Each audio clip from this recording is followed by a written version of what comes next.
వాక్యమును వినడానికి మనం ప్రయత్నం చేద్దాం. దేవుని యొక్క వాక్యము స్వచ్ఛమైనది, నిర్మలమైనది, ప్రశస్తమైనది. ఇంకా లోతుకు వెళ్ళి పరిశీలన చేస్తే మన జీవితాలను బాగు చేసేది దేవుని యొక్క వాక్యం. లోకములో మనతో సూటిగా మాట్లాడగలిగేటువంటి మనుషులు కానీ పరిస్థితులు కానీ ఏమీ ఉండవు. కానీ ఒక్క దేవుని యొక్క వాక్యం మాత్రమే సూటిగా, స్పష్టంగా, తేటగా మనతో మాట్లాడుతూ ఉంటుంది. ఆగస్టు నెలలో మొట్టమొదటి ఆదివార దినము. మొదటి ఆదివార దినమున మనం ధ్యానం చేసుకుంటున్న అంశం మీలో ఎవరికైనా గుర్తున్నదా? అపోస్తుల కార్యముల గ్రంథములోని విషయాలను మనం ధ్యానం చేసుకుంటూ వస్తూ ఉన్నాం. అపోస్తుల కార్యమ గ్రంథములో సంఘ నిర్మాణము, సంఘ క్రమము, సంఘములో ఉండవలసిన విషయములు, సంఘములో ఉండకూడని విషయాలు, ఇవన్నీ కూడా చాలా తేటగా, స్పష్టంగా పరిశుద్ధాత్ముడు రాయించి పెట్టాడు. కాబట్టి విశ్వాసులైన వారు ఏం చేయాలంటే అపోస్తుల కార్యమ గ్రంథములోని విషయాలను బాగా చదవడానికి మనం ప్రయత్నం చేయాలి. ఎందుకు అలా చెప్తున్నానంటే, ఈ రోజుల్లో ఏదైతే సంఘాలలో ఉండకూడదో అవి సంఘములో చోటు చేసుకుంటున్నాయి. అపోస్తుల కార్యమ గ్రంథము మొదటి అధ్యాయం. యేసు క్రీస్తు ప్రభువారి చేత ఎన్నుకోబడినటువంటి శిష్యుల యొక్క సమూహము మరి కొంతమందితో కలిసి ప్రార్థనలో గడిపినటువంటి విషయాన్ని మనం చూస్తూ ఉన్నాం. రెండవ విషయం, అపోస్తుల కార్యం 2వ అధ్యాయంలో పరిశుద్ధాత్ముడు కుమ్మరించబడుట, పరిశుద్ధాత్ముడు కుమ్మరించబడిన తర్వాత ఆశ్చర్యపడుచున్నటువంటి జన సమూహముతో పేతురు యేసుక్రీస్తు ప్రభువారిని గురించి బోధించుట, ఆయన బోధ విన్నవారు ఇంచుమించుగా 3,000 మంది సంఘములో సభ్యులుగా చేర్చబడుట మనం చూస్తూ ఉన్నాం. అపోస్తుల కార్యములు 3వ అధ్యాయంలో శృంగారమును దేవాలయపు ద్వారము దగ్గర పేతురు యోహానులు కుంటి భిక్షకుణ్ణి యేసు నామములో బాగు చేయడము, ఆ బాగు అయిన తర్వాత, ఆ మిరకల్ అద్భుతం జరిగిన తర్వాత అపోస్తులను పట్టుకొని బలవంతముగా మీరు యేసు నామాన్ని బట్టి బోధించకూడదు అని చెప్పినటువంటి మరి అధికారుల యొక్క ఒత్తిడిని మనం చూస్తూ ఉన్నాం. అపోస్తుల కార్యములు 3వ అధ్యాయం చివరి భాగంలోను 4వ అధ్యాయం ప్రారంభంలోను ఆ సంఘటన ఆధారం చేసుకుని పేతురు మరల రెండవసారి యేసుక్రీస్తు ప్రభువారి గురించి బోధించినప్పుడు ఇంచుమించుగా 4,000 మంది రక్షణలోనికి రావడం మనం చూస్తూ ఉన్నాం. ఇలా ఈ క్రమాన్ని మనం చూసుకుంటూ పోతే ఎంత ఆశ్చర్యకరమైన విషయాలో 4వ అధ్యాయం వచ్చేసరికి సంఘము విస్తరించడము, రక్షణ పొందినవారు, మారు మనసు పొందినవారు తమ చర స్థిర ఆస్తులను అమ్మి ప్రభు యొక్క పరిచర్యకు వారు డొనేట్ చేయడము, వారు సేవకు సహకారము ఇవ్వడము మనం చూస్తూ ఉన్నాం. అపోస్తల కార్యములు 5వ అధ్యాయంలో ఈ దేవునికి ఇచ్చేటువంటి విషయంలో వక్ర మార్గాన పయనించినటువంటి అననీయ సప్పీరాలు వారికి వచ్చినటువంటి శిక్షను మనం చూస్తూ ఉన్నాం. సంఘములో ఏది ఉండకూడదో దానిని ప్రవేశపెట్టడానికి వాళ్ళు ప్రయత్నం చేశారు. వాళ్ళే మోసగించబడ్డారు, వాళ్ళకే అన్యాయం జరిగింది. ఇప్పుడు అపోస్తల కార్యములు 6వ అధ్యాయంలో మనం ఉంటూ ఉన్నాం. ఈ రోజుల్లో అపోస్తలులు అనుసరించిన ఒక్క పద్ధతి కూడా సంఘాలలో లేవు, క్రీస్తు సంఘములో లేదు.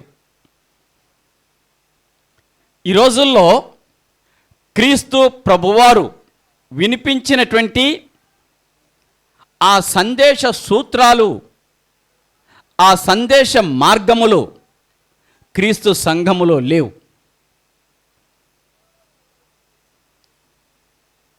అటువంటి తరుణములో మన సంఘాన్ని ప్రేమించి ఒక చక్కటి వాక్యమును వినిపించడానికి పరిశుద్ధాత్ముడు మనకు తోడుగా ఉన్నాడు, మనకు సహాయం చేస్తున్నాడు. ఆధ్యాత్మికంగా నిలబడటానికి ప్రయత్నం చేస్తారా? ఏదైనా క్రైస్తవ్యమే, చాలా తప్పు. ఈ రోజుల్లో అట్లా అనడానికి వీల్లేదు. బైబిల్లో ఉన్నదే క్రైస్తవ్యం. వెర్రి ముర్రి వేషాలతో క్రైస్తవ్యం పెడదారులు తొక్కుతూ ఉన్నది. కాబట్టి అటువంటి వాటన్నిటినీ జయించి, అటువంటి వాటన్నిటినీ తట్టుకొని నిజమైన విశ్వాస వీరులుగా విశ్వాసుల సహవాస సంఘము నిలబడాలి. 6వ అధ్యాయం అపోస్తలుల కార్యముల గ్రంథము 6వ అధ్యాయము 1 నుంచి 6వ వచనం వరకు మనం చదవగా విన్నాం. ఇప్పుడు ఒక్కొక్క అధ్యాయములో ఏ ఏ సంఘటనలు జరిగినాయో మీకు తెలియపరిచాను కదా. ఈ 6వ అధ్యాయంలో సంఘము విస్తరించుతుంది.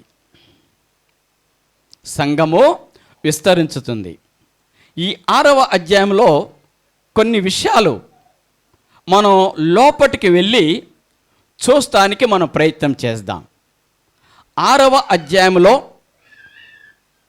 సంఘములోనికి ప్రవేశించిన ఒక చెడు,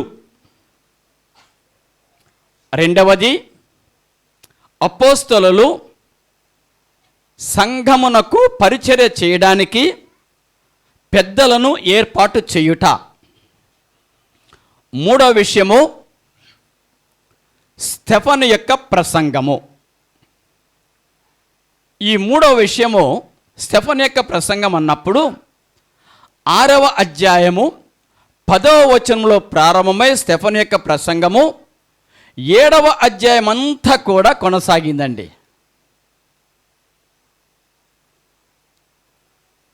ఓకే, ఈ 3 విషయాలు వీలును బట్టి ఒక 3 వర్తమానాలుగా మనం వినడానికి ప్రయత్నం చేద్దాం. మొదటిగానే నేను చెప్పాను కదా, సంఘము వ్యాపిస్తుంది. యూదయ, సమరయ, గలిలయ, భూ దిగంతాల వరకు సువార్త వ్యాప్తి చెందుతున్నటువంటి ప్రదేశములన్నీ కూడా వ్యాప్తి చెందుతున్నటువంటి ఆ ప్రారంభపు దినాలలో మనం ఉంటూ ఉన్నాం. ప్రారంభంలో వ్యాప్తి చెందుతూ ఉన్నది. ఓకేనా? సువార్త వ్యాప్తి చెందుతుంది. చాలా హ్యాపీ కదా, చాలా సంతోషం కదా. ఇప్పుడు సంఘం విస్తరిస్తే సంతోషమే కదా, ఆనందమే కదా. అయితే విస్తరించేది మాత్రమే మనం చూసి ఊరుకుంటే సంఘం లోపల ఏముందో మనకి ఎట్లా కనపడుతుంది? సంఘం లోపల ఏముంది, సంఘము లోపల ఏమున్నది అనేటువంటిది మనం చూద్దాం. ఓకేనా? సంఘం లోపల ఏముందంటే సంఘము విస్తరిస్తూ ఉన్నది. అయితే దేవుని యొక్క వాక్యం చెప్తూ ఉంది, ఆహార పదార్థాల విషయంలో అనుదిన పరిచర్య చేసేటువంటి క్రమములో కొంతమందిని చిన్న చూపు చూడటం ప్రారంభమైంది. దానిని బట్టి సణుగుడు ప్రారంభమైంది. లోపట ఏముంది? సంఘం లోపట ఏముంది? సణుగుడు ప్రారంభమైంది. సంఘం సంఖ్య విస్తరించుతున్న కొలది సణుగుడు ఆరంభమైంది. 5వ అధ్యాయంలో సంఘంలోనికి ఏమొచ్చింది? మోసం వచ్చింది. 5వ అధ్యాయంలో సంఘంలోనికి ఏమొచ్చింది? అబద్ధములు వచ్చినాయి. 5వ అధ్యాయంలో సంఘంలోనికి ఏమొచ్చింది? స్వయముగా సాక్షాత్తు దేవుణ్ణి, పరిశుద్ధాత్ముణ్ణి మోసం చేసేటువంటి పరిస్థితి వచ్చింది. 6వ అధ్యాయంలో ఏమొచ్చింది? సణుగుడు వచ్చింది. సణుగుడు ఆరంభమైంది. సంఘములో మొట్టమొదటిసారి సణుగుడు ఆరంభమైంది కదా. ఆ సంఘములో తరువాత అపోస్తలులు చేసినటువంటి బోధన బట్టియు, అపోస్తలులు చేసినటువంటి హెచ్చరికలను బట్టియు, అపోస్తలులు సూచించినటువంటి పద్ధతిని బట్టియు ఆ సంఘములో సణుగుడు ఆగిపోయింది. కానీ ఈ 2000 సంవత్సరాలలో సణుగుడు ఇంకా వ్యాప్తి చెందింది, ఇంకా బలంగా కదా. ప్రతి సంఘములో సణుగుడు కదండి. సంఘమునకు ఎప్పుడు కూడా ఆటంకము ఈ రోజుల్లో బయట వారి నుంచి కాదు, లోపల ఉన్నవారి నుంచే, సంఘము లోపట క్రీస్తు లోపల ఉన్నవారి నుంచే వస్తూ ఉంటాయి. అందుకొరకే సంఘములోని ప్రతి విశ్వాసి అపోస్తలుల యొక్క మాదిరిని అనుసరించాలి. అపోస్తలుల యొక్క బోధలోనికి రావడానికి ప్రయత్నం చేయాలి. ఇప్పుడు చెప్పాను కదా, ఏమని చెప్పాను? సంఘములో సనగడం అనేది ప్రారంభమైంది అని చెప్పేసి కదా. అపోస్తలులు కానీ, అపోస్తలులు ఏర్పాటు చేసినటువంటి ఆ బాధ్యతాయుతమైన పని చేయడానికి ఏర్పాటు చేయబడిన వారు కానీ పక్షపాతం లేదు, వాళ్ళు చేసుకుంటూ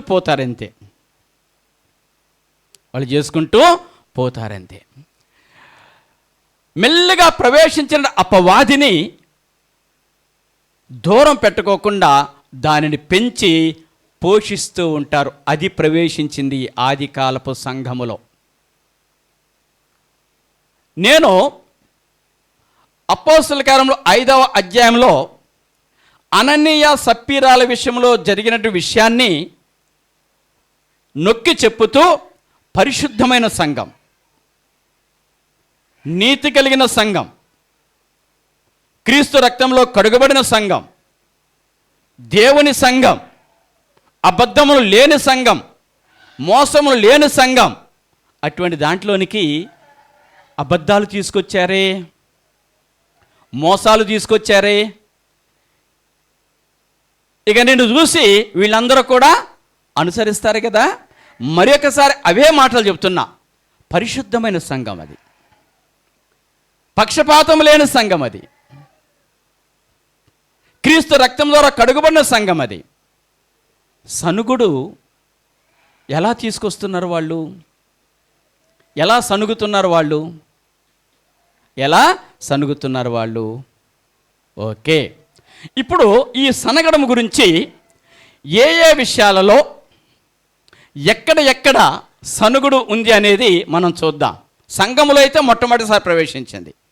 ఎందుకు సంఘములో మొట్టమొదటిసారి ప్రవేశించింది అంటున్నాను? సంఘం ఎప్పుడు కట్టబడింది? అపోస్తలుల కార్యముల గ్రంథము 2వ అధ్యాయంలో కట్టబడింది. కట్టబడిన తర్వాత సనుగుడు అనేది వచ్చిందండి, కాలు పెట్టింది కదా. సనుగుడు అనేది ప్రవేశించింది. మనకు బైబిల్లో సనిగినటువంటి విషయాలు కొన్ని రిఫరెన్స్లు చెప్పాలని మీకు ఆశపడుతున్నా. అవేంటంటే లూకాసు వార్త 5వ అధ్యాయం, లూకాసు వార్త 5వ అధ్యాయం 30వ వచనంలో చూడండి.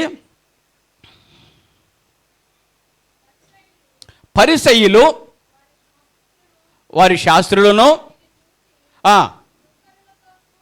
ఇది చూచి సుంకరులతోనూ పాపులతోనూ మీరేలా తిని త్రాగుచున్నారని ఆయన శిష్యుల మీద సనిగిరి.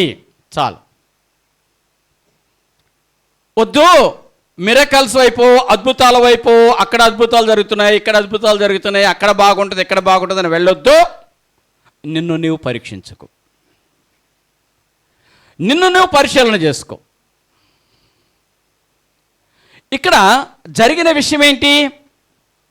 యేసుక్రీస్తు ప్రభువారు ఒకరోజు వీధిలో నడుచుకుంటూ వెళుతున్నాడు. లేవి అనేటువంటి ఒక సుంకరి మెట్ల మీద కూర్చొని ఉన్నాడు. లేవి అంటే మత్తయి. వెళుతూ ఆ లేవిని చూచి వచ్చి నన్ను వెంబడించు అన్నాడండి. అంతే. ఈ లేవి సమస్తమును విడిచిపెట్టి యేసుక్రీస్తు ప్రభువారిని వెంబడించేసుకుంటూ వెళ్ళిపోయాడు. అలా ఎన్ని రోజులు జరిగిందో, 2 రోజులు జరిగిందో, 3 రోజులు జరిగిందో, 5 రోజులు అయిందో మనకు తెలియదు. కానీ ఒకసారి ఒకరోజు లేవి యేసు ప్రభువారికి చెప్పాడు, అయ్యా నా ఇంటికి రండి, నా ఇంట్లో భోజనం చేయండి అని ఆయన విందు భోజనం ఏర్పాటు చేసి యేసు ప్రభువారిని ఆహ్వానించాడు. యేసు ప్రభువారు తన శిష్యులతో కలిసి వెళ్ళాడు. ఈయన ఏం చేశాడు అని అంటే, ఆయన అంతకుముందు చేసేటువంటి పని ఏంటి? సుంకరి. తనతో పాటుగా ఉద్యోగాలు చేస్తున్న ఉద్యోగస్తులను కూడా పిలిచాడు. ఆయనకి మనసులో ఇది ఉండొచ్చు, నేను సుంకరి అంటే యూదుల దృష్టిలో పాపాత్ముడు. నేను ఏ విధముగా క్రీస్తు ప్రభు యొక్క ప్రేమను తెలుసుకున్నానో, నా తోటి వాళ్ళందరూ కూడా, నా సహచరులందరూ కూడా క్రీస్తు ప్రేమను తెలుసుకోవాలని, వారికి సందేశం వినిపించాలని వాళ్ళందరినీ కూడా పిలిచాడండి. వాళ్ళందరూ వచ్చారు. ఒక మంచి ప్రార్థన, దేవుడు యేసుక్రీస్తు ప్రభువారు మంచి పరలోక మర్మాలు బోధ చేశాడు. బోధ చేసిన తర్వాత ప్రభువుకు విందు ఏర్పాటు చేశాడు కదా. అప్పుడు అందరూ కూర్చున్నారు. ఈ అందరూ కూర్చున్నప్పుడు ప్రభువు కూర్చున్నాడు, ప్రభు యొక్క శిష్యులు కూర్చున్నారు, సుంకరులు కూర్చున్నారు, వచ్చినటువంటి అతిథులందరూ కూర్చున్నారు. ఇది చూశారండి ఎవరు? శాస్త్రులు, పరిసయ్యులు. తర్వాత మొత్తం చేతులు కడుక్కొని బయటకు వచ్చిన తర్వాత ఆయన శిష్యులను పట్టుకొని ఇదేంటి, మీరు సుంకరులతో పరిసయ్యులతో కలిసి భోజనం చేస్తున్నారే అని సణిగారండి.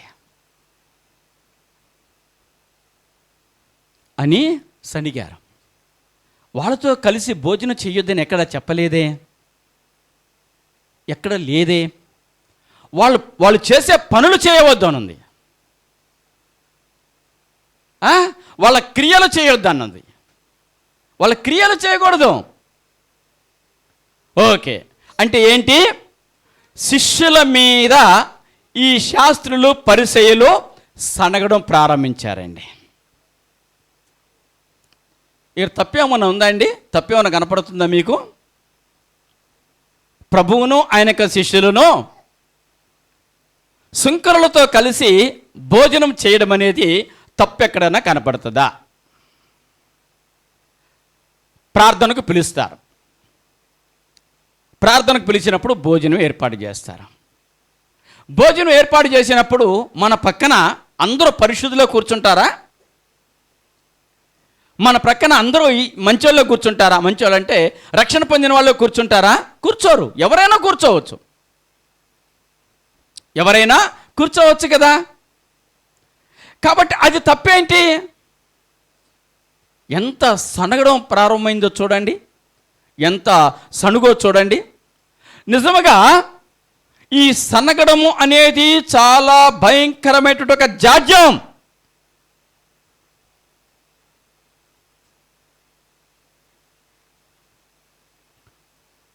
హేబేలు మీద సనిగాడు కయీను, రిబ్కా సనిగింది, మిరియాము సనిగింది మోషే మీద.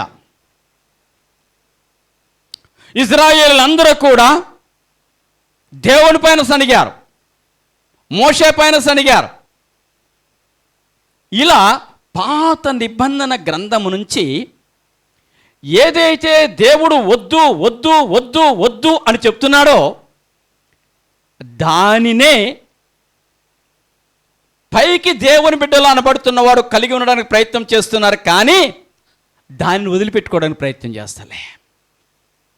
దానిని వదిలిపెట్టుకోవడానికి ప్రయత్నం చేయం. మరొకసారి చెప్తున్నాను, క్రీస్తు సంఘము విస్తరించాలి. క్రీస్తు సంఘము విస్తరించాలి. క్రీస్తు సంఘము దేవుని సంఘం. అది క్రీస్తు సంఘము పరిశుద్ధమైనది. క్రీస్తు సంఘము రక్షణకరమైనది. అయితే క్రీస్తు సంఘము విస్తరించడము, సనగడము కలిసి ఉండలేవు. అవి రెండు కలిసి ఉండలేవు. సంఘములోనికి సనగడం రాకూడదు. సంఘములోనికి చిన్న చూపు చూడటం రాకూడదు. సంఘములోనికి నిర్లక్ష్యం చేరకూడదు, నిర్లక్ష్యం రాకూడదు కదా. సంఘములో నుంచి సనగడం పోవాలి, సంఘములో నుంచి నిర్లక్ష్యం పోవాలి, సంఘములో నుంచి చిన్న చూపు చూడటం పోవాలి. సంఘానికి వచ్చినామంటే మనమందరము క్రీస్తు ప్రభువారి పిల్లలమే, దేవుని బిడ్డలమే. కాబట్టి సంఘము ఎట్లా ఉండాలని యేసు క్రీస్తు ప్రభువారు కోరుకుంటున్నాడో అలా ఉండడానికి సంఘము ఎదగాలి. మంచి మాట గట్టిగా చెప్తున్నా. సనగడానికి చిన్న చూపు, ఇతరులను చిన్న చూపు చూడటానికి దేవుడు నిన్ను పిలువలేదు. నిన్ను పిలిచినటువంటి పిలుపు ఒక ప్రత్యేకమైన పిలుపు. దానికోసం పిలిచాడు దేవుడు.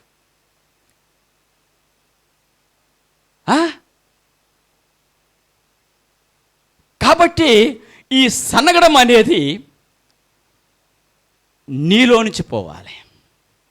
వద్దు, చాలా ప్రమాదకరం.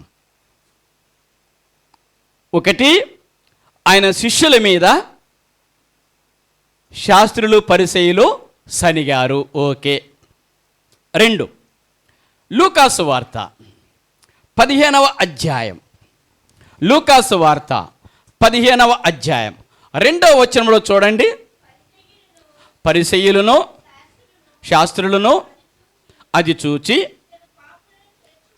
ఇతను పాపులను చేర్చుకొని వారితో కూడా భోజనము చేయుచున్నాడని చాలా సణుగుకొన్నారండి. ఇప్పుడు ఒకసారి ఆలోచించండి. సంఘంలోనికి ఏమొచ్చింది? సణుగుడు వచ్చింది. ఈ సణుగుడు యేసు క్రీస్తు ప్రభువారి శిష్యుల మీద సనిగారు. ఎవరు? శాస్త్రులు పరిసయ్యులు. అక్కడితో ఆపు చేశారా? అక్కడితో ఆపు చేశారా? ఆపు చేయలే. నాకు అనిపిస్తుంది కొన్నిసార్లు సంఘములోని విశ్వాసులంటే వాళ్ళకంత తేలిక భావం ఎందుకో, అంతగా వాళ్ళ గురించి చెడుగా ప్రచారం చేస్తారు ఎందుకో అనిపిస్తూ ఉంటుంది. వద్దు కదా. ఇక్కడ మనం చూస్తూ ఉన్నాము, ఇక్కడ జరిగిన విషయం ఏంటి? యేసుక్రీస్తు ప్రభువారు ఒక చోట బోధిస్తున్నాడు. ఒక చోట బోధిస్తుంటే సుంకరులు కూడా వచ్చి, మొట్టమొదటి వచనంలో సుంకరులు కూడా వచ్చి ఆయన బోధ విన్నారండి. సుంకరులంటే పాపులు, పాపాత్ములు. ఈ పాపులు కూడా వచ్చి యేసుక్రీస్తు ప్రభువు యొక్క బోధ విన్నారు. ఆ బోధంతా అయిపోయిన తర్వాత రండి భోంచేద్దాం రండి అని ప్రభువు తీసుకొచ్చాడు. తీసుకొచ్చి వారితో కలిసి భోజనం చేశాడండి. వారితో కలిసి భోజనం చేశాడు. మరలా భోజనం దగ్గరే సొనగడం. వారితో కలిసి భోజనం చేశాడు. ఎప్పుడైతే వారితో కలిసి భోజనం చేశాడో మళ్ళీ ఎవరు చూశారు? శాస్త్రులు, పరిసయ్యులు చూశారు. పరిసయ్యులు చూసి యేసుక్రీస్తు ప్రభు పైన, సాక్షాత్తు యేసుక్రీస్తు ప్రభు పైన చాలా సణుక్కున్నారంట. సనగడానికి ఏముంది అక్కడ? నువ్వు మంచిగా ఉండు, నువ్వు నీతిగా ఉండు, నువ్వు తప్పులు చేయబాకు, నువ్వు పొరపాట్లు చేయబాకు, నువ్వు తప్పిదస్తుడు కాబట్టి కదా. శాస్త్రులు, పరిసయ్యులు అన్నీ తప్పులే ఉన్నాయి కాబట్టి యేసుక్రీస్తు ప్రభువు చేస్తున్న మంచి కూడా వారు తప్పుగా చిత్రీకరించడానికి ప్రయత్నం చేస్తున్నారు. ఓకేనా? అంటే ఇప్పుడు చూడండి, శాస్త్రులు, పరిసయ్యులు శిష్యుల మీద సనిగారు. ఊరుకున్నారా? కాదు, సాక్షాత్తు యేసుక్రీస్తు ప్రభు మీద కూడా సనిగారు. ఓకే, ఇది ఇక్కడ పెడదాం. లూకాసు వార్త 19వ అధ్యాయం 7వ వచనంలో మనం చూస్తే, అందరూ అది చూచి ఈయన పాపి అయిన మనుషుని యొద్ద బస చేయ వెళ్ళనని చాలా సణుగుకొనిరి. వీళ్ళెవరండి? అందరూ అని అన్నాడు. ఇక్కడ జరిగిన విషయం ఏంటి? జక్కయ్య త్వరగా దిగు, నేను నీ ఇంటికి వస్తా అన్నాడు ప్రభు. ఎందుకు? ఈ జక్కయ్య ఒక సుంకరి, ఈ జక్కయ్య ఒక పాపి. ఈ జక్కయ్య ప్రభువును చూడటానికి ఆశపడి వచ్చి ఆయనను చూడటం చేతగాక వెళ్ళి ఒక మేడు చెట్టు ఎక్కాడు. ఆ చెట్టు కింద నుంచి యేసుప్రభు వెళ్తుంటే చూద్దాము అని చెప్పేసి ఒక మేడు చెట్టు ఎక్కాడు. యేసుప్రభు వారు ఆ చెట్టు కిందకు వచ్చి పైకి చూసి, జక్కయ్య త్వరగా దిగు, నేడు నేను నీ ఇంటికి వస్తానన్నాడు. వెంటనే జక్కయ్య సంతోషముతో ప్రభువును చేర్చుకున్నాడండి. ప్రభువును చేర్చుకున్నాడు. ఇప్పుడు ఒకసారి ఆలోచించండి, ఈ జక్కయ్య ఇంటికి వెళ్ళడం చూసినటువంటి అందరూ అనే మాట అక్కడ రాయబడింది. ఈ జక్కయ్య ఇంటికి ప్రభు వెళ్ళడం చూసినటువంటి ప్రజలందరూ, ఇంకొంచెం చెప్పాలంటే ఈ జక్కయ్య ఇంటికి ప్రభు వెళ్ళడం చూసినటువంటి రక్షణ లేని ప్రజలు,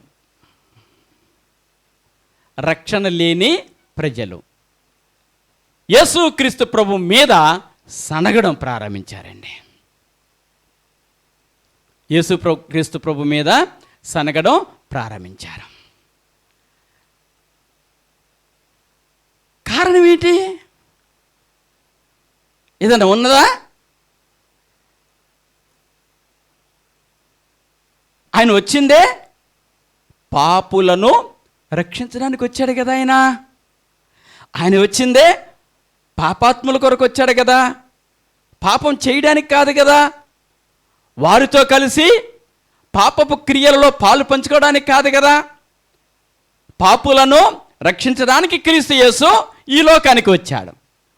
దేనికోసమైతే ఆయన ఈ లోకానికి వచ్చాడో అది చేస్తూ ఉంటే వాళ్ళకి ఎందుకంటే అంత కంటగింపు?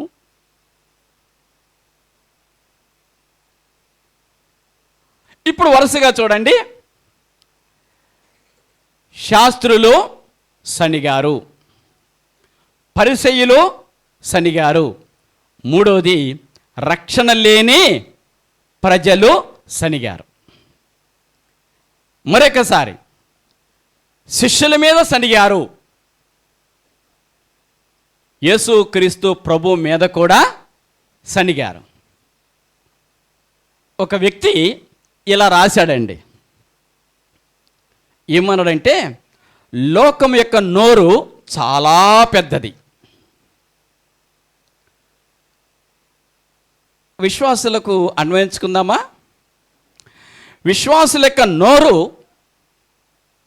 విమర్శించడానికి, సనగడానికి, విశ్వాసుల యొక్క నోరు సనగడము, విమర్శించడము పనిగా పెట్టుకోకూడదు. విశ్వాసుల యొక్క నోరు సనగడానికి, విమర్శించడానికి ఉపయోగించకూడదు. లోకం యొక్క నోరు పెద్దది అని చెప్పాం కదా, కానీ విశ్వాసుల యొక్క నోరు పెద్దదిగా ఉండకూడదు. ఇక్కడ విశ్వాసుల యొక్క నోరు పెద్దదిగా ఉండకూడదంటే రాజును గురించి మాట్లాడుతున్నామా? రాజు దగ్గర పనిచేసేటువంటి పనివాడి గురించి మాట్లాడుతున్నామా?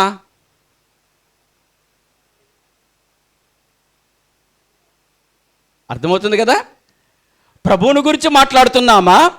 ప్రభువు దగ్గర పనిచేసేటువంటి శిష్యుల గురించి మాట్లాడుతున్నామా? రాజును గురించా? సేవకుని గురించా? ఇద్దరి మధ్య తేడా గుర్తిస్తున్నారా? ఈ లోకం యొక్క నోరు అది. లోకం యొక్క నోరు అది. వాళ్ళు ఏమనుకుంటారంట? అందరూ సమానమే. అంటే ఒక్కసారి నోరు తెరిస్తే, ఒక్కసారి నోరు ఓపెన్ చేస్తే అది రాజైనా సేవకుడైనా అన్నట్లుగా వారి యొక్క ప్రవర్తన ఉంటుంది.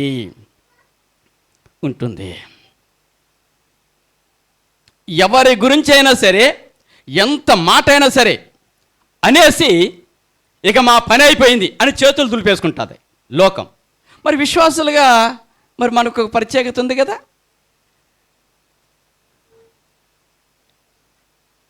మనం మాట్లాడుతున్నది ఎవరిని గురించి కదా? ఇక్కడ బాగా మనం అర్థం చేసుకోవడానికి ప్రయత్నం చేయాలి.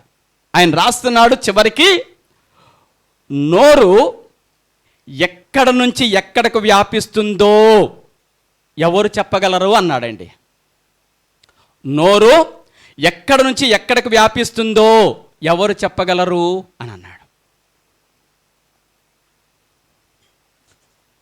ఫర్ ఎగ్జాంపుల్ చెప్తున్నా, విశాఖపట్నంలో ఉన్నటువంటి ఒక వ్యక్తి, మణుగూరులో ఒక సంఘం ఉందంట అండి. ఆ సంఘంలో అంతా గొడవలేనంట, చికాకులేనంట అని అన్నాడు అనుకోండి. ఎట్లా తెలిసింది ఆయనకి? ఏ విధంగా తెలిసింది ఆయనకి? ఎంత పెద్దదో చూడండి నోరు. ఇక్కడ జరుగుతున్న విషయాలు ఎక్కడికి వెళ్ళినాయి? విశాఖపట్నం వరకు వెళ్ళినాయా? నువ్వు అనుకుంటున్నావు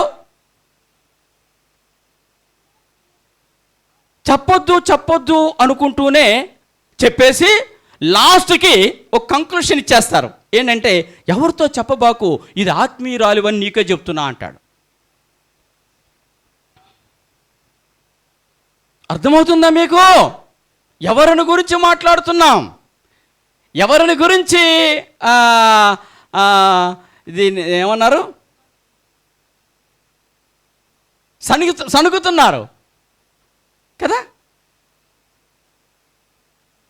అంటే ప్రభువును వదిలిపెట్టలేదు, ప్రభు యొక్క శిష్యులను వదిలిపెట్టలేదు, అపోస్తులను వదిలిపెట్టలేదు, సంఘాన్ని కూడా వదిలిపెట్టలేదు.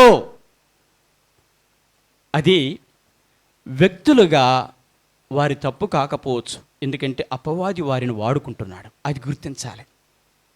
అదే నా యొక్క పాయింట్. అదే వ్యక్తులముగా అది మన తప్పు కాదు.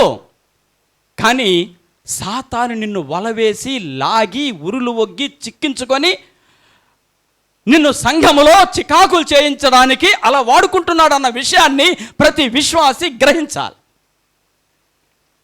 ప్రతి విశ్వాసి తెలుసుకోవాలి. క్రీస్తు ప్రభువు యొక్క నామాన్ని బట్టి మనం ఎంత జాగ్రత్తగా ఉండాలో చూడండి. ఓకే, ఇప్పుడు చెప్పాను కదా, మనకు ఆది కాండము నుంచి సనుగుడు అనేది ప్రారంభమైంది. సనుగుడుతూనే వచ్చింది అయింది. ప్రభు ఈ లోకానికి వస్తే పరిశుద్ధుడైన, పాపము లేనివాడైన, మచ్చ డాగు లేనివాడైన ఆయన మీద కూడా సనిగారు. ప్రభువు ఏర్పాటు చేసినటువంటి అపోస్తుల మీద కూడా సనిగారు. ఇప్పుడు ప్రభు త్వరలో సంఘాన్ని కట్టబోతున్నాడు, అంటే 2వ అధ్యాయంలో. ఇప్పుడు యోహాను సువార్తలో ఉన్న ఒక మాట చెప్తాను మీకు. అందుకొరకే త్వరలో కట్టబోతున్నాడు అంటే పరిశుద్ధాత్ముడు దిగి రావడము, సంఘం కట్టబట్టం జరుగుతుంది. ఇప్పుడు తన సంఘం ఎట్లా ఉండాలి? తన సంఘం ఏ విధంగా ఉండాలి? క్రీస్తు రక్తము ద్వారా, గొర్రెపిల్ల రక్తం ద్వారా శుద్ధి చేయబడిన వారు యూదులైతే, క్రీస్తు ప్రభు యొక్క రక్తము ద్వారా శుద్ధి చేయబడిన వారు విశ్వాసులు.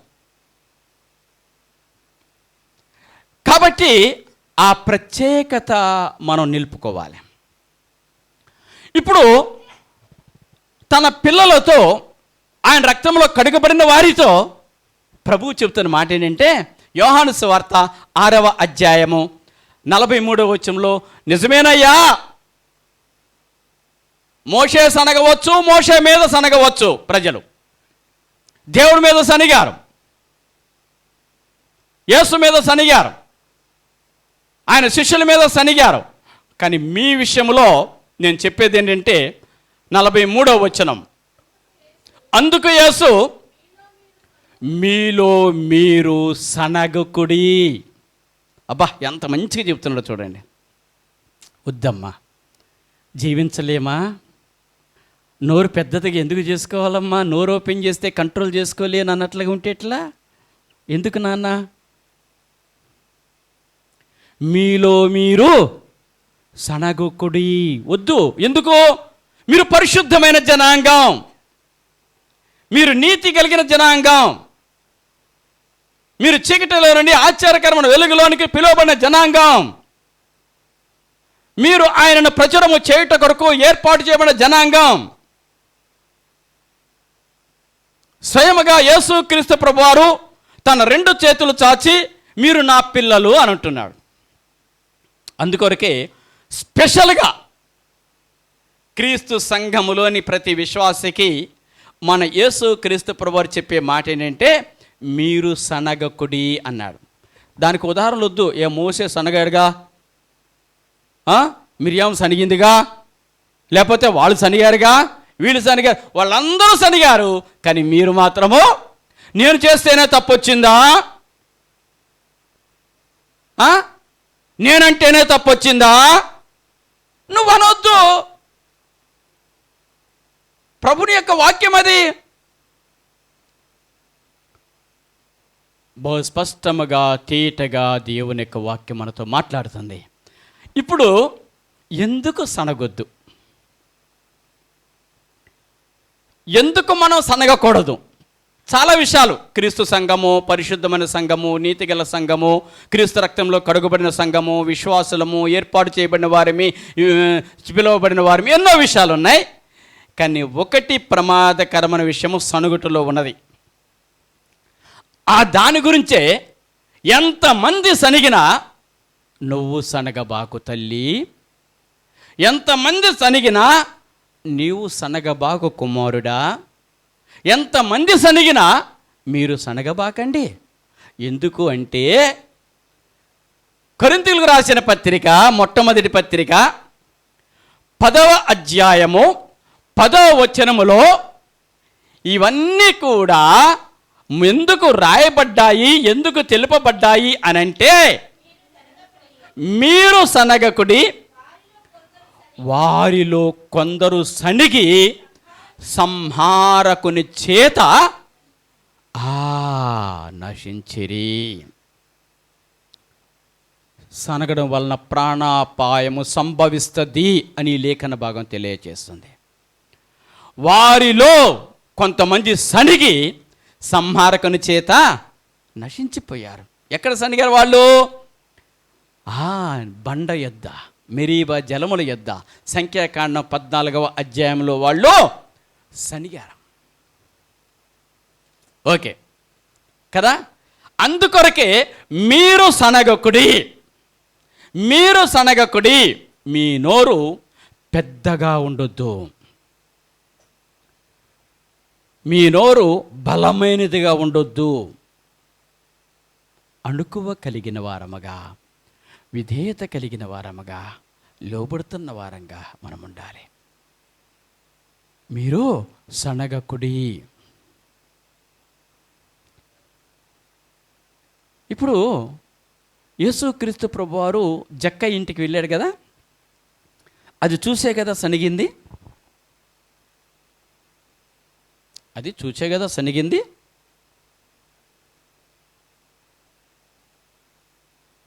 జక్కయ్య తన జీవితకాలమంతా మోసం చేసుకుంటూ బ్రతికాడు. తన జీవితకాలమంతా ఎంతోమందిని మోసం చేశాడు. తన జీవితకాలమంతా ఎంతోమందికి అన్యాయం చేశాడు.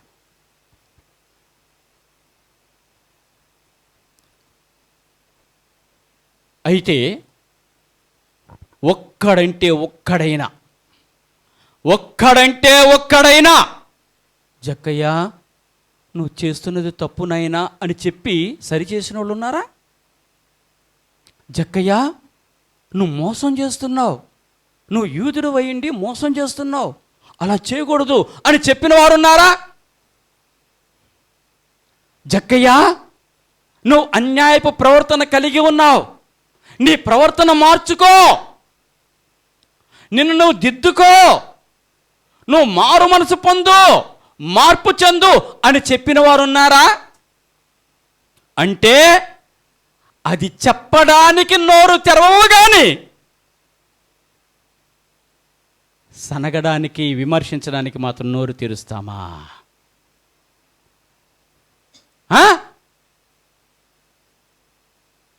అది చెప్పడానికి నోరు లేదా? నీకు నోరు ఇచ్చింది దేవుడు. పరిశీలన చేసుకోండి, పరీక్షించుకోనండి. జక్కయ్య నీది తప్పు, ఒక్కడంటే ఒక్కడని చెప్పాడా? నిజమే, కొంతమంది యొక్క ప్రవర్తన వలనను, మాటల వలన కొంతమంది ఇబ్బంది పడతారు. కాబట్టి క్రీస్తు సంఘములోని విశ్వాసులు ప్రతి విషయంలో ఎంతో జాగ్రత్తగా వ్యవహరించాలి. ఓకే, ఇప్పుడు చెప్పాం కదా, సనగడం గురించి చూసాము. ప్రభువారు తన యొక్క సంఘములోని బిడ్డలకు సనగవద్దు, సనగకూడదు అని చెప్పిన విషయాన్ని చూసాము. తరువాత సనిగితే ఎటువంటి ప్రమాదం జరుగుతుందో కూడా చూసాం, ప్రాణాపాయం కూడా జరిగేది. ఓకే, ఇప్పుడు సనగడం అంటే దేనితో పోలిక అని అంటే మరొకసారి జ్ఞాపం చేస్తున్నా. క్రీస్తు సంఘము ఒక మంచి ద్రాక్ష తోట వంటిది. క్రీస్తు సంఘము ఒక మంచి గోధుమల పంటతో నిండి ఉన్న పొలము వంటిది. క్రీస్తు సంఘము అంటే పరిశుద్ధుల సంఘం, విశ్వాసుల సంఘం, క్రీస్తు రక్తము ద్వారా కడుగబడిన సంఘం. ద్రాక్ష వంటితో ఇది అన్నప్పుడు ఈ సనగడం అనే కార్యక్రమం చూడండి, ఆ ద్రాక్ష తోటలో పడినటువంటి గుంట నక్క వంటిది. ఎందుకు? పరమగీతముల గ్రంథము అక్కడ ఏమన్నాడు చూడండి. ఈ పాపపు జీవితాన్ని ఎలా తొలగించుకోవాలి? 2వ అధ్యాయము, పరమగీతముల గ్రంథము 2వ అధ్యాయము 15వ వచనంలో చూడండి. పూత పట్టి ఉన్నవి ద్రాక్ష తోటలను చెరుపు నక్కలను పట్టుకొనండి. ద్రాక్ష తోటలు ఎట్లా ఉన్నాయండి? చక్కగా పూతతో కలకలలాడుతూ మరికొద్ది దినాలలో మంచి పిందెలు కాసి చక్కగా కాయలు కాసేటువంటి దశలో ఉంటున్నప్పుడు అకస్మాత్తుగా ఏం పడినాయి? ద్రాక్ష తోటలో నక్కలు పడ్డాయి. నిజమే, ఎదుగుతుంటున్న క్రమములో, చక్కగా ఎదుగుతున్న క్రమములో సంఘములోనికి వచ్చి పడిద్ది ఈ యొక్క సనగడం అనేది.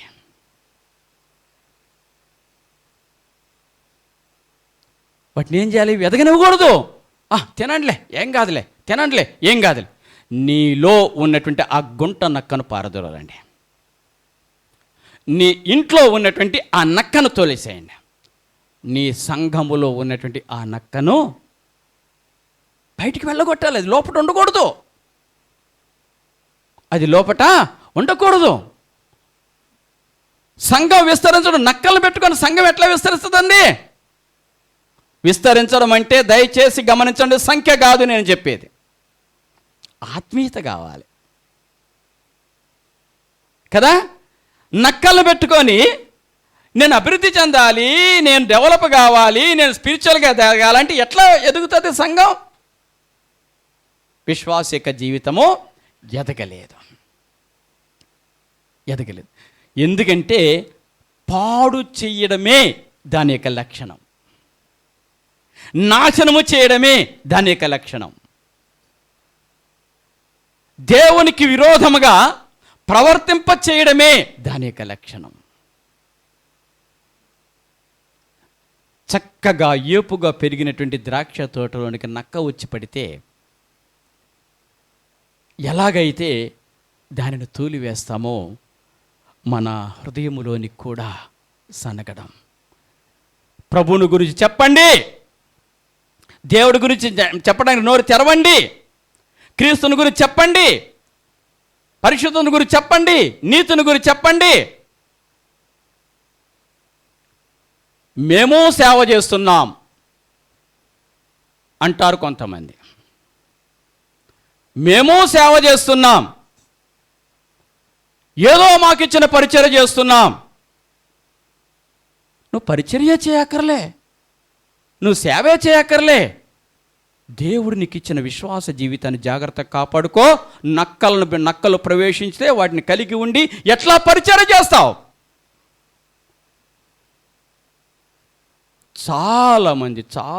చాలామంది క్రీస్తు ప్రభు యొక్క వాక్యపు ప్రమాణాల నుంచి పడిపోయిన దశలో ఉంటూ ఉండగా క్రీస్తు ప్రభువు కోసం మనం ఈ 40 మంది నిలబడదామా? రోషం కలిగి క్రీస్తు కోసం ఫైట్ చేద్దామా?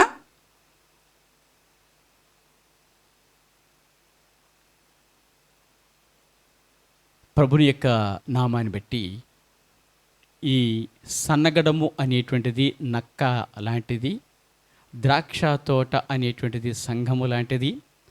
ద్రాక్ష తోట వంటి క్రీస్తు సంఘములోనికి నక్క లాంటి సనుగుడు ప్రవేశిస్తే దానిని ఆదిలోనే తుంచి పడేయండి.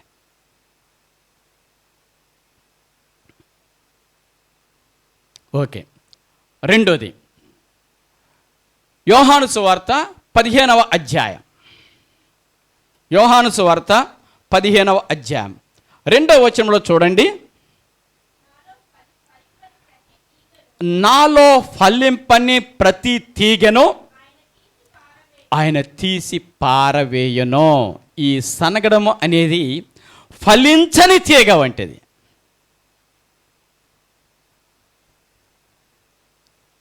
ఈ సనగడం అనేది ఫలించని తీగ వంటిది. ఫలించని తీగను ఆయన ఏం చేస్తాడు? తీసి పడేస్తాడు. ఈ తీసి పడేసేటువంటి పారవేసేటువంటి పరిస్థితిని ఒకసారి ఊహించండి. ఫలింపని ప్రతి తీగ, ఈ సనగడం అనేది కానీ, చిన్న చూపు చూడటం అనేది కానీ, ఫలింపని తీగలకు, ఎండిపోయిన తీగలకు సాదృశ్యం. దానిని తీసి యేసుక్రీస్తు ప్రభువారు బయటపడేస్తాడు. నీలో ఫలించని తీగలు ఏమైనా ఉన్నాయో, క్రీస్తు ప్రభువారికి ఇష్టము లేనటువంటి జీవిత విధానము ఏమైనా ఉందేమో తీసిపడేసే. వద్దు, తీసిపడేసే. ఇప్పుడు ఒకసారి చూడండి అమ్మా, 5వ అధ్యాయంలో మోసం, అబద్ధం, ఇంకా చాలా రకాలుగా వచ్చినాయి కదా. అప్పుడు ఎవరు తీసి పడేశారు సంఘంలో నుంచి ఆ సమస్యను?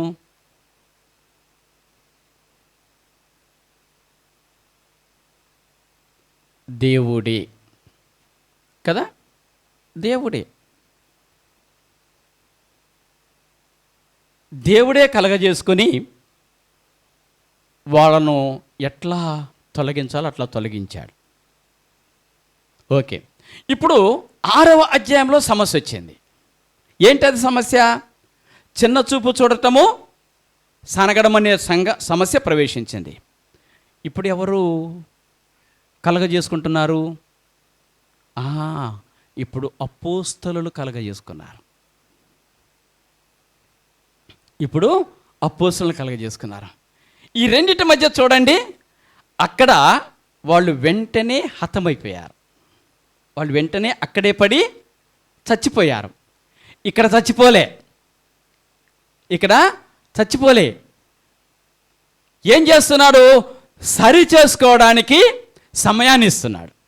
అది కదా, అందరికీ ఒకే ఘాటనంటే ఎట్లాగండి? కాదు, ఒక్కొక్క దానికి ఒక్కొక్క రీతిగా దేవుని యొక్క స్పందనలు ఉంటాయి. నీకు సమయాన్ని ఇస్తున్నాడు. సరిచేయడానికి ఒక మంచి బోధనిస్తున్నాడు కదా. అక్కడికి లాగా కదా, అక్కడ తీసి త్రవ్వి పడేశాడంతే బయట. వద్దు, ఇలాంటి వాళ్ళు వద్దు అని చెప్పేసి దేవుడే కలగజేసుకున్నాడు. ఇక్కడ అపోస్తలుల ద్వారా వాళ్ళకు ఒక మంచి అవకాశాన్ని ఇస్తున్నాడు.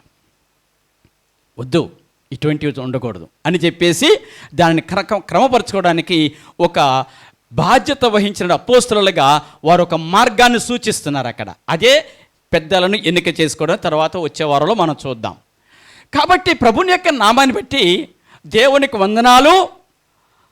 6వ అధ్యాయంలో సనిగినటువంటి వారిని ఏ విధముగా అయితే తొలగించలేదో, తీసి పారేయలేదో, పీకి పారేయలేదో, దేవుడు నిన్ను నన్ను ఇప్పటి వరకు సజీవులుగా ఉంచాడు. ఎందుకంటే మనం సరి చేసుకోవాలి. ఇచ్చిన మనం ఏదో అనుకుంటున్నాం, క్రమపరుచుకోవాలి. ఇంకా మార్పు చెందాలి, ఇంకా మారు మనసు పొందాలి. మాలో సనుగుడు నుంచి తీసివేయి ప్రభు, మాలో సనగడం ఉండకుండా తీసివేయి ప్రభు, మాలో సనకోకుండా సహాయం చేయి ప్రభు అని వాళ్ళు ప్రార్థన చేయలేదు. ప్రభువు కూడా ప్రార్థన చేయమని చెప్పలేదు. ఏమన్నాడు? సనగవద్దు అన్నాడు, అంతే. ఇప్పుడు నువ్వు సనుగుతూనే ప్రార్థన చేస్తే ఎట్లా?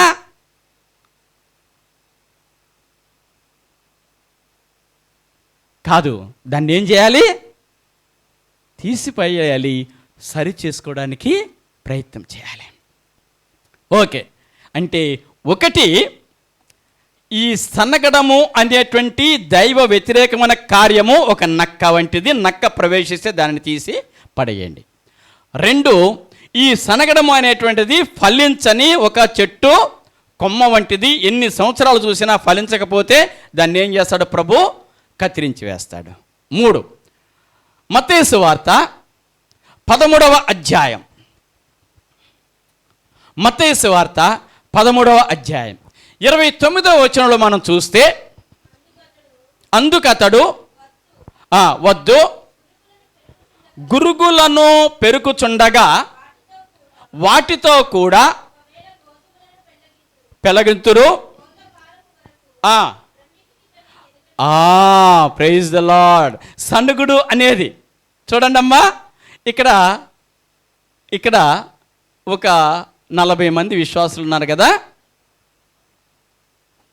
ఎక్కడి నుంచి వచ్చిందో కానీ సనుగుడు వచ్చేసింది. ఎక్కడి నుంచి వచ్చిందో కానీ సనుగుడు వచ్చేసింది. నువ్వు శాస్త్రివి కాదే సనగడానికి, నువ్వు పరిసేయుడు కాదే సనగడానికి, నువ్వు రక్షణ లేనటువంటి ఇతర జనాగము వంటి వాడివి కాదే సనగడానికి కదా. ఒకవేళ అటువంటి వారు వస్తే సనుగుడు ప్రవేశించింది అనుకుందాం. వెంటనే ఈ తోటమాలి, ఆ చేను దగ్గర ఉన్నటువంటి ఆ కూలి మనిషి, లేక దాన్ని ఏమంటారు, పనివాడు వెళ్ళి చెప్పాడు, అయ్యా అయ్యా పలానా సనుగుడు వచ్చేసింది, ఇది గురుగు లాంటిది సనుగుడు. సనుగుడేంటి? గురుగు లాంటిది సనుగుడు వచ్చింది అని అంటే యజమాని అన్నాడు, సరే ఉండనీలే అన్నాడు. సరే ఉండనీలే అన్నాడు. ఉండనీయమన్నంత మాత్రాన గురుగు యొక్క గొప్పతనం ఏమైనా ఉందా అక్కడ? కాదు. ఈ రోజు వరకు నేను బ్రతికి ఉండడము నా గొప్పతనం ఏమీ కాదు, ప్రతిరోజు దేవుని యొక్క కృప అంతే. మధ్యాహ్న కాలం సమర్పించుకున్న దేవుడికి, ప్రభు ఈ మధ్యాహ్న కాలం వరకు మీ కాపుదల దయచేసి ఉన్నారు, మిగిలిన దినమంతా మీ యొక్క కాపుదల దయచేయండి, మీ చిత్తము. ఈ రాత్రి కాలం వరకు మీరు నన్ను కాచి కాపాడి ఉన్నారు, దేవుని కృపయే.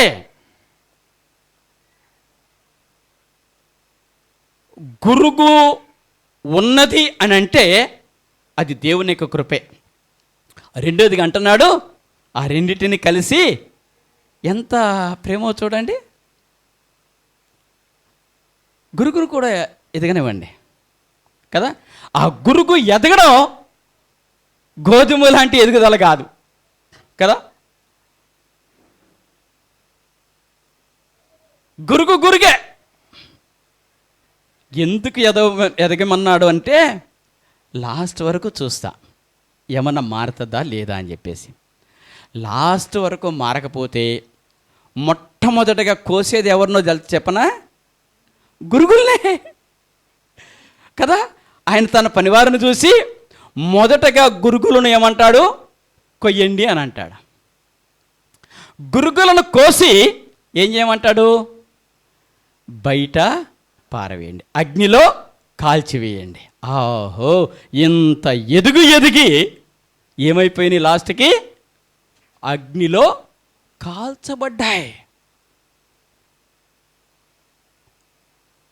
కాబట్టి బ్రతకడమో, సంఘములో ఉండడమో, సంఘములో కార్యక్రమాలు చేయడమో అవి ఎంత అవసరమో దానికంటే ప్రాముఖ్యముగా నీవు నిజమైన మారు మనసు పొందడం చాలా ప్రాముఖ్యం, ఇంకా ఎక్కువ ప్రాముఖ్యం.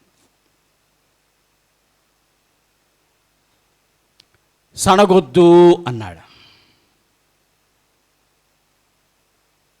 శాస్త్రులు సరిగారు, నువ్వు శాస్త్రివి కాదు. పరిసేయులు సరిగారు, నువ్వు పరిసేయుడివి కాదు.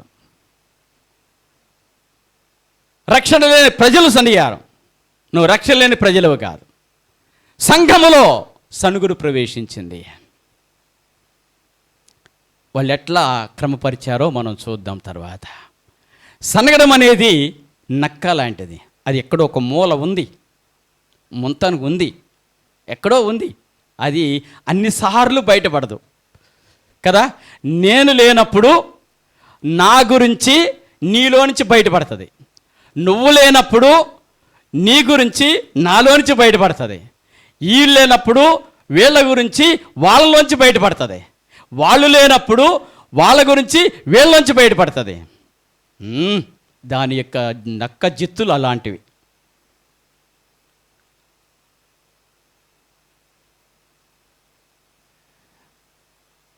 ఎంతమందివి శ్రద్ధ వహిస్తున్నాం? ఫలించని తీగ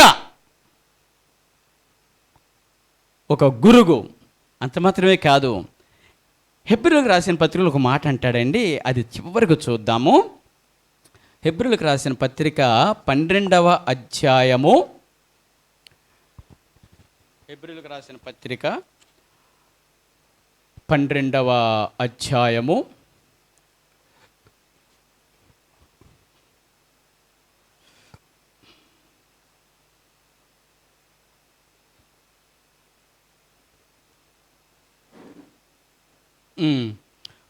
13వ వచనంలో చూడండి.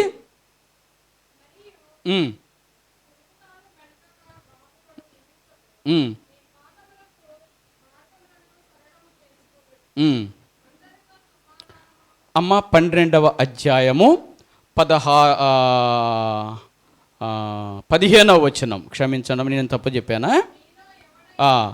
మీలో ఎవడైనను దేవుని కృపను పొందకుండా తప్పిపోవునేమో అనియో చేదైన వేరు ఏదైనను మొలిచి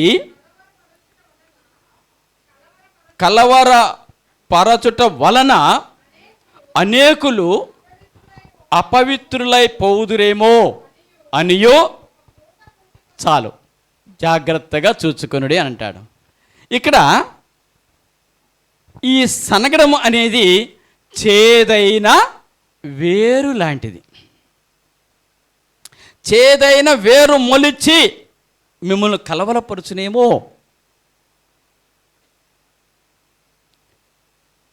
దేవుని యొక్క శ్రేష్టమైనటువంటి పిలుపుని అందుకున్న వారిమే, దేవుని యొక్క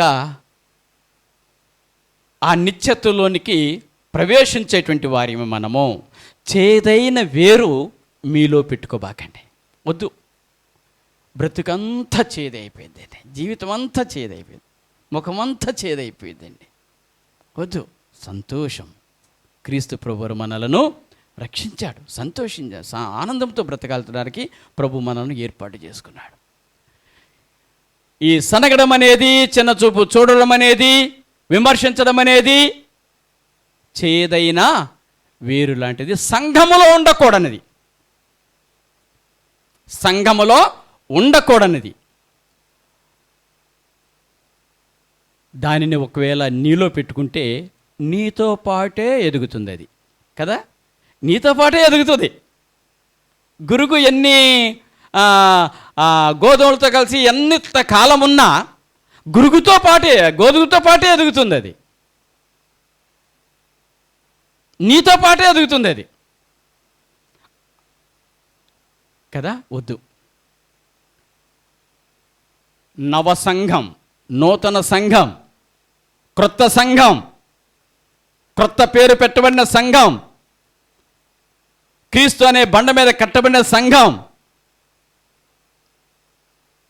నీతి, న్యాయం, యథార్థతల మీద కట్టబడిన సంఘం, దేవుని యొక్క వాక్యం అనే పునాదితో వేయబడిన సంఘం, ఎదుగుతున్న సంఘం. వద్దు, ఈ సనుగుడు వద్దు. అపోస్తలుల కాలంలో ప్రవేశించినటువంటిది నేడు అనేకమైనటువంటి సంఘాలలో ఉంటూ ఉంది. అది పోటలేదు. మనం పరిశుద్ధంగా ఎదగడానికి ప్రయత్నం చేద్దాం. మనం ఒక మాదిరిగా ఉందాం.